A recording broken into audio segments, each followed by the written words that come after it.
Bismillahirrahmanirrahim. Assalamualaikum warahmatullahi wabarakatuh. Alhamdulillahirrahmanirrahim. Wassalatu wassalamu ala asyrafil anbiya'i wal mursalin Sayyidina Muhammadin wa ala alihi washabihi ajma'in, amma ba'du.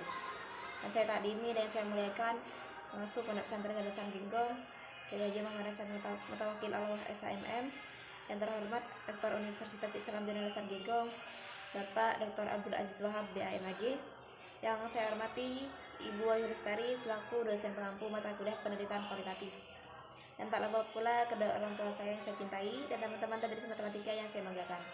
Pada bab keempat ini saya akan membahas tentang tahapan penelitian kualitatif. Langsung saja ke materi. Tahapan penelitian kualitatif itu penelitian kualitatif sendiri itu memiliki rancangan penelitian yang menggambarkan prosedur yang harus ditempuh, kemudian waktu penelitian, serta sumber data dan bagaimana data itu dikumpulkan, dan dengan cara apa data tersebut diolah. Tahapan yang sering digunakan dalam penelitian kualitatif menurut Bogdan pada tahun 1972 yaitu ada 3, yaitu tahap pralapangan, tahap kegiatan, dan kemudian analisis data. Kemudian untuk tahap pralapangan ini terdapat 6 tahap kegiatan yang harus dilakukan oleh peneliti dalam tahap pralapangan ini, yaitu meliputi menyusun rancangan peneliti. Yang pertama, menyusun perancangan penelitian. Nah, seorang peneliti harus memahami berbagai metode dan teknik penelitian dalam tahapan ini. Kemudian yang kedua, memilih lapangan penelitian. Itu pemilihan lapangan penelitian ini dipandu oleh teori yang dirumuskan dalam hipotesis kerja. Hipotesis ini masih sementara dan akan dikonfirmasi dengan data yang ditemukan di lapangan. Kemudian setiap situasi di lapangan itu adalah laboratorium alami. Artinya, peneliti harus memperhatikan bahwa teori tidak harus diikuti secara kaku, melainkan dikembangkan bersama dengan pengumpulan data. Yang ketiga yaitu mengurus perizinan. Nah, biasanya sebelum melakukan penelitian itu, peneliti ini harus sudah memperoleh izin dari subjek yang akan diteliti. Misal memperoleh izin dari pihak berwenang formal seperti gubernur, bupati, camat, RW atau RT. Untuk izin yang kedua biasanya itu pihak berwenang informal seperti kepala adat atau pemimpin sebuah komunitas. Kemudian yang harus dipersiapkan dalam penelitian yaitu surat tugas, surat izin dari instansi di atasnya, kemudian identitas diri serta perlengkapan penelitian. Dengan adanya surat izin ini, kita lebih mudah untuk meneliti sebuah subjek yang akan diteliti, dan penelitian dapat melakukan penelitian dengan lancar dan etis. Setelah mengurus perizinan, kemudian peneliti itu menjajaki dan menilai lapangan. Nah, tahapan orientasi lapangan dalam penelitian kualitatif yaitu meliputi mengumpulkan informasi tentang lapangan melalui kepustakaan atau orang dalam. Kemudian mengenali geografi, demografi, dan sejarah kebudayaan dan kebiasaan masyarakat setempat yang akan diteliti. Kemudian menilai keadaan lapangan dan menyesuaikan diri dengan lingkungan. 3 aspek yang perlu diketahui pada tahap ini yaitu pemahaman atas petunjuk dan cara hidup di masyarakat itu seperti apa dan bagaimana. Kemudian memahami pandangan hidup masyarakat, dan yang ketiga penyesuaian diri dengan keadaan lingkungan tempat penelitian. Dan tahapan ini memiliki tujuan yaitu untuk mempersiapkan diri mental dan fisik serta menyiapkan perlengkapan yang diperlukan untuk sebuah penelitian. Kemudian setelah itu yang kelima, kita memilih dan memanfaatkan informan, yaitu seperti kita mewawancari orang ataupun individu yang berada di satu tempat yang akan kita teliti. Nah, tugas dari informan itu adalah orang yang memberikan informasi tentang situasi dan kondisi latar penelitian, dan mereka itu harus memiliki pengalaman yang luas tentang latar penelitian dan bersedia menjadi anggota tim penelitian secara sukarela. Nah, terdapat syarat yang perlu dipenuhi untuk menjadi informan, yaitu jujur dan taat pada janji, kemudian patuh pada peraturan, serta suka berbicara. Maksudnya public speaking itu bagus dan tidak termasuk anggota kelompok yang bertikai ataupun mempunyai masalah, dan mempunyai pandangan tertentu tentang peristiwa yang terjadi. Dan informan ini memiliki kegunaan yaitu membantu suatu penelitian, dan bagi peneliti sendiri itu untuk memahami konteks tempat. dan memberikan informasi yang akurat dan cepat, serta membantu peneliti memperoleh informasi yang luas dalam waktu yang relatif singkat.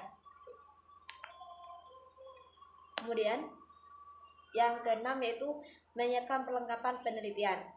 Nah, biasanya sebelum memulai penelitian itu pastikan kalian itu sudah mempersiapkan izin penelitian, kemudian kontak dengan daerah penelitian, serta pengaturan perjalanan, kotak kesehatan, alat tulis seperti pensil, kertas, buku, catatan, dan lain-lain. Kemudian alat perekam ataupun alat dokumentasi ya, seperti tape record, kamera, foto, dan lain-lain. Kemudian kalian harus membuat jadwal penelitian dan rancangan atau kisaran biaya yang akan diperlukan dalam sebuah penelitian. Untuk sebuah analisis data, kita siapkan komputer, kartu untuk kategorisasi, kertas manila, map, folder, kertas folio ganda, kertas bergaris, dan lain sebagainya. Nah, pastikan Anda persiapkan semua yang diperlukan ini secara efektif dan efisien. Kemudian tahap yang kedua dalam penelitian kualitatif yaitu tahap pelaksanaan lapangan. Kan tadi sudah tahap perlapangan dan sekarang ini tahap pelaksanaannya.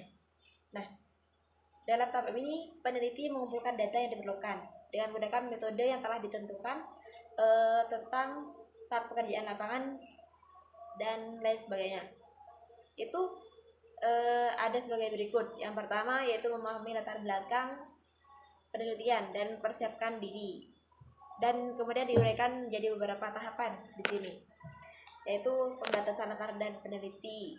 Nah, sebelum memasuki tahap pekerjaan lapangan, sebagai peneliti harus memahami latar penelitian, persiapkan fisik dan mental, persiapkan etika dan penelitian. Kemudian dalam pembatasan latar belakang ini peneliti harus berlatih untuk memahami latar belakang terbuka dan latar belakang tertutup. Nah, latar belakang terbuka itu maksudnya tempat umum, pengamatan tanpa wawancara seperti taman, toko, bioskop, ataupun tempat-tempat yang lain. Kemudian untuk latar tertutup ini biasanya hubungan dekat dengan subjek, yaitu pengumpulan data dengan wawancara mendalam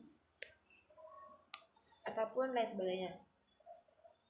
Kemudian peran peneliti dalam latar terbuka itu sebagai pengamatan dan tidak terlalu dekat dengan subjek. Untuk latar tertutup yaitu peneliti bisa berperan melalui wawancara mendalam, hubungan dekat dengan subjek untuk pengumpulan data yang akurat. Kemudian di sini terdapat penampilan. Nah, sebelum memasuki lapangan, peneliti itu harus menyesuaikan penampilan fisik dengan kebiasaan dan budaya latar penelitian. Sedangkan untuk seorang peneliti itu beragama nonis. Nah, untuk masuki lapangan yang notabene itu muslim, jadi peneliti itu harus menyesuaikan dari segi pakaian fisik, misalkan berkerudung ataupun memakai pakaian yang sopan. Kemudian menjaga sikap yang sopan dan sesuai dengan keadaan lapangan, dan memahami etika penelitian dan menyadari posisi dan kedudukan peneliti, bahwa peneliti itu sebagai pendatang dan harus bersikap sopan santun dan serta menjaga etika ketika berada di lapangan. Kemudian untuk persiapan fisik dan mental, seorang peneliti harus berlatih kesabaran dan kejujuran, kemudian meningkatkan ketekunan dan ketelitian, serta mengendalikan emosi dan perasaan. Adapun tujuan dari persiapan ini yaitu sebagai menjalin hubungan yang baik dengan subjek penelitian, kemudian mengumpulkan data yang akurat dan reliable, serta menyelesaikan penelitian dengan sukses.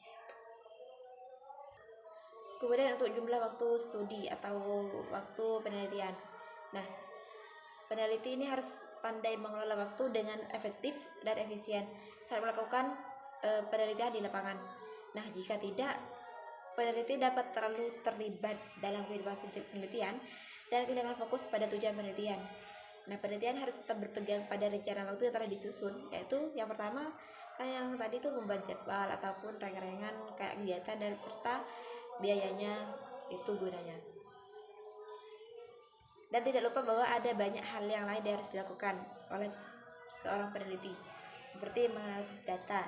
Nah, jika penelitian berlangsung terlalu lama, maka biaya itu juga akan bertambah. Kemudian waktu yang digunakan dalam penelitian itu juga mungkin lama ya. Dan di sini terdapat etika penelitian. Dalam penelitian kualitatif, peneliti harus memperhatikan etika penelitian. Dan terutama itu ketika seorang peneliti itu berinteraksi dengan masyarakat dan individu yang menjadi subjek penelitian. Peneliti harus menghormati nilai-nilai budaya yang ada di masyarakat, kemudian mematuhi peraturan yang berlaku di lingkungan tersebut, serta menghindari benturan nilai dan konflik, dan menerima atau menghargai perbedaan nilai budaya yang ada di sana. Dan dengan ini, peneliti dapat mengumpulkan data yang akurat dan reliabel, serta mempertahankan integrasi dan kepercayaan masyarakat. Kemudian tahap penelitian yang ketiga yaitu tahap analisis data. Setelah kita melakukan pralapangan, tahap pelaksanaan, kemudian yang terakhir ada tahap analisis data.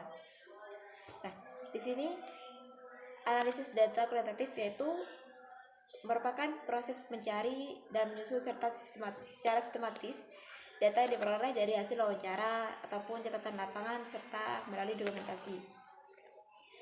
Analisis ini memiliki tujuan untuk memahami hubungan dan konsep dalam data sehingga hipotesis dapat dikembangkan serta dapat dievaluasi. Kemudian untuk proses analisis data ini meliputi mencatat dan mengkode data serta mengumpulkan dan mensintesiskan data serta hasil akhir itu membuat kesimpulan. Analisis data kualitatif ini bersifat induktif dan menggunakan teknik triangulasi, yaitu untuk mengembangkan hipotesis dan teori yang relevan. Nah, dalam penelitian kualitatif, analisis data dilakukan secara langsung di lapangan bersamaan dengan pengumpulan data. Di sini terdapat 4 tahap analisis data, yaitu analisis domain yang tujuannya untuk memperoleh gambaran umum tentang situasi sosial yang akan diteliti. Kemudian data yang diperoleh dari grantor atau informan hasilnya berupa gambaran umum tentang objek yang akan diteliti.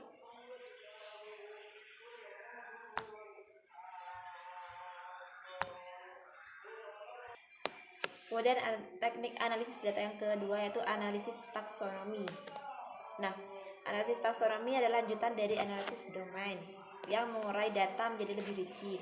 Kalau analisis domain itu kan secara gambaran umum, untuk analisis taksonomi ini lebih terperinci dari analisis domain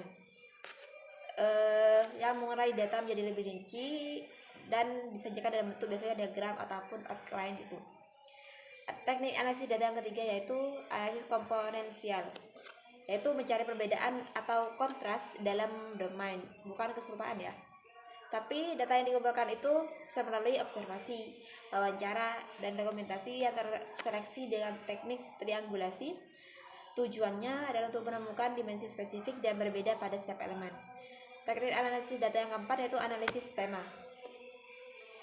Analisis tema adalah upaya mencari benang merah. Maksudnya di sini yaitu teknik yang mengintegrasikan lintas domain.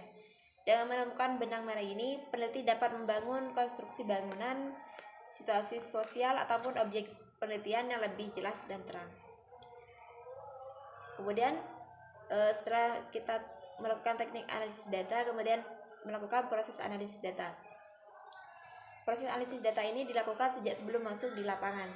Nah, selama di lapangan dan setelah selesai di lapangan. Dan biasanya dimulai dengan menelaah seluruh data dari berbagai sumber. Kemudian melakukan edukasi data melalui abstraksi untuk membuat rangkuman yang inti dan pertahankan pernyataan-pernyataan penting. Yang kedua yaitu menyusun data menjadi satu kesatuan. Kemudian mengategorisasikan satu satuan tersebut, melakukan coding untuk membentuk kategori-kategori yang relevan. Kemudian yang ketiga yaitu melakukan pemeriksaan keabsahan data ataupun keaslian data. Biasanya peneliti melakukan penafsiran data untuk mengembangkan teori substansif dengan menggunakan metode tertentu. Dan dalam penelitian kualitatif, analisis data dilakukan secara interaktif dan berlangsung secara terus-menerus sampai tuntas.